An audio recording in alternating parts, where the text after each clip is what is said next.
45 minute के अंदर देश को छोड़कर भाग जाओ, प्रधानमंत्री को सेना ने दिया अल्टीमेटम। तभी मोदी का पहुंच गया फोन। बांग्लादेश में तख्ता पलट के बाद गाजियाबाद में उतरा शेख हसीना का विमान। प्रधानमंत्री आवास में घुस गई जनता। वो मुस्लिम संगठन जिसने पूरे देश में कर लिया कब्जा, मोदी की दोस्त मुस्लिम प्रधानमंत्री को देश छोड़कर भागना पड़ा।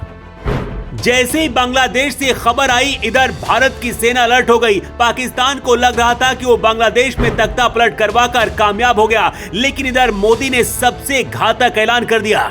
बांग्लादेश की सड़कों पर इस वक्त सेना उतर गई है। प्रधानमंत्री आवास में छोले भटूरे बनाने वाले घुस गए हैं। पूरा बांग्लादेश सुलग रहा है। प्रधानमंत्री शेख हसीना को बांग्लादेश की सेना ने सिर्फ 45 मिनट दिए। सेना ने कहा कि आपके पास सिर्फ 45 मिनट है, देश छोड़कर भाग जाओ वरना आपकी जिंदगी खत्म हो जाएगी।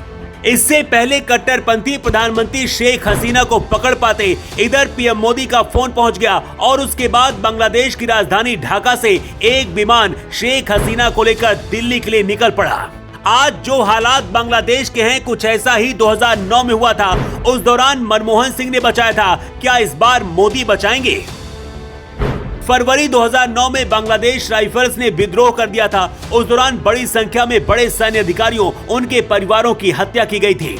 ये बांग्लादेश के इतिहास में सैन्य अधिकारियों के सबसे बुरे नरसंहार में से एक साबित हुआ था। शेख हसीना तब 2 महीने पहले देश की प्रधानमंत्री बनी थी और रक्षा विभाग भी उन्होंने अपने हाथ में रखा था। जब उन्हें खतरा महसूस हुआ तो उन्होंने भारत को याद किया और तब भारत ने मदद भी की थी। अब सवाल है कि मोदी क्या करने वाले हैं। उससे पहले आपको बताते हैं कि आखिर जमाते इस्लामी वो संगठन क्या है जिसने बांग्लादेश में तख्ता पलट कर दिया है। बांग्लादेश की पीएम शेख हसीना ने कुछ दिन पहले जमाते इस्लामी और इसकी छात्र शाखा और इससे जुड़े अन्य संगठनों पर प्रतिबंध लगा दिया था।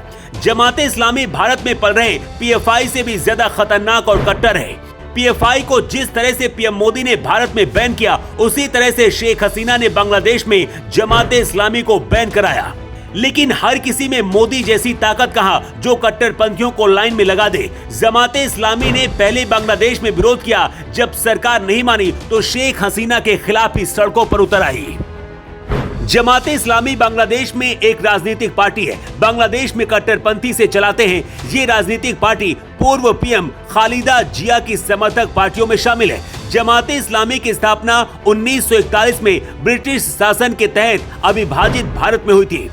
2018 में बांग्लादेश हाईकोर्ट के फैसले का पालन करते हुए चुनाव आयोग ने जमात का पंजीकरण रद्द कर दिया था। इसके बाद जमात चुनाव लड़ने से अयोग्य हो गई थी। जमाते इस्लामी का बांग्लादेश में अल्पसंख्यक हिंदुओं पर हमला करने में भी नाम आता रहता है। मानवाधिकार संस्था एमनेस्टी इंटरनेशनल ने अपनी एक रिपोर्ट में कहा था कि जमाते इस्लामी और छात्र शिविर लगातार बांग्लादेश में हिंदुओं को निशाना बना रहे। बांग्लादेश में काम कर रहे गैर सरकारी संगठनों का आकलन है कि साल 2013 से 2022 तक बांग्लादेश में हिंदुओं पर 3600 हमले हुए। इनमें जमाते इस्लामी का कई घटनाओं में रोल रहा है। शेख हसीना भारत से प्यार करती हैं, भारत की नीतियों पर काम करती रहती हैं। बांग्लादेश मुस्लिम देश है, इसके बाद भी प्रधानमंत्री रहते हुए शेख हसीना ने अपने देश में हिंदुओं को बचाने का काम किया और कट्टरपंथियों पर लगाम लगाई। यही वजह की कट्टरपंथियों ने बांग्लादेश में विद्रोह कर दिया और अब तख्ता पलट कर दिया है।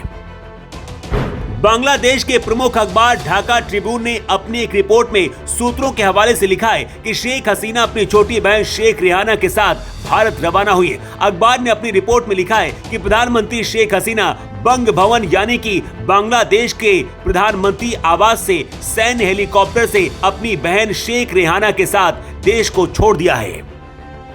शेख हसीना हमेशा भारत की तारीफ करती हैं, भारत को अपना सच्चा दोस्त बताती रहती हैं। ऐसे में अब सवाल है कि आखिर बांग्लादेश को बचाने के लिए प्रधानमंत्री मोदी क्या करने वाले? क्या भारत की सेना दखल देगी? क्या मोदी बांग्लादेश के लिए कुछ बड़ा करने वाले हैं? भारत की खुफिया एजेंसियां अलर्ट है, भारत की सेना एक्टिव हो गई है और कभी भी मोदी आदेश दे सकते हैं। बांग्लादेश में तख्ता पलट होने के बाद पीएम मोदी ने शेख हसीना से बात की। इसके साथ ही सूत्रों के मुताबिक हर मदद करने की बात भी कही है। बांग्लादेश में इस वक्त हालात बहुत बुरे हैं। वहां की आम जनता प्रधानमंत्री आवास में घुस गई है। बांग्लादेश के हालात भी वैसे हो गए हैं जैसे 2 साल पहले श्रीलंका में राष्ट्रपति राजपक्षे का तख्ता पलट हुआ।